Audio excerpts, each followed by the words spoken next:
Si l'on se livre à une analyse objective de ce qu'ont apporté à la France les partis successifs RPR, UMP et LR, force est de constater que ce courant politique s'est révélé être un désastre pour notre pays. Aux manettes de notre pays justement, pendant de longues périodes, depuis un demi-siècle, le résultat est accablant. Leur responsabilité dans la très grave situation actuelle que nous vivons est immense. Une lueur d'espoir s'était allumée à la fin des 12 ans de direction du pays par notre roi fainéant, Jacques Chirac, qui avait laissé le pays s'affaisser avec un air goguenard et détaché. En effet, apparemment, Nicolas Sarkozy voulait renverser la table. Il a été élu sur cette apparence, mais au lieu de renverser la table s'est renversée sur lui et il est resté couché sous celle-ci.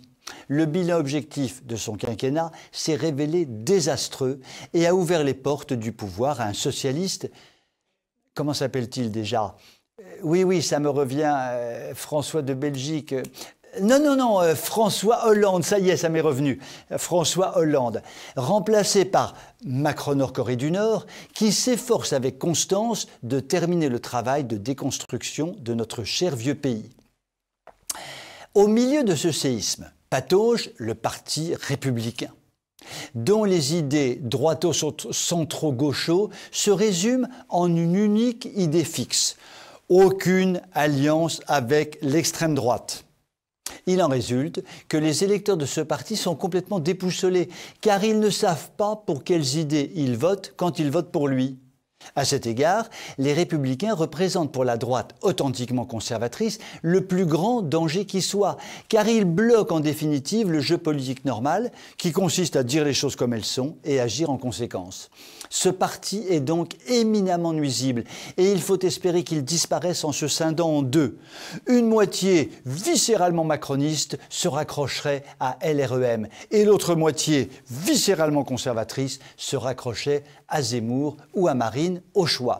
Il est donc urgentissime que les électeurs procèdent à une euthanasie en profondeur de ce parti catastrophique en ne votant plus pour lui.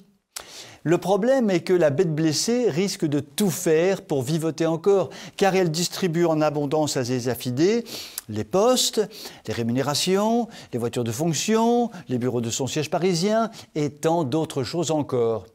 Quoi qu'il en soit, il nous reste à espérer pour la France que les Républicains s'écroulent définitivement afin que la droite dite conservatrice avance d'un seul pas vers la victoire en balayant d'un grand coup de balai les politiciens vieillis qui ne pensent qu'à se sauver au lieu de tout mettre en œuvre pour sauver la France.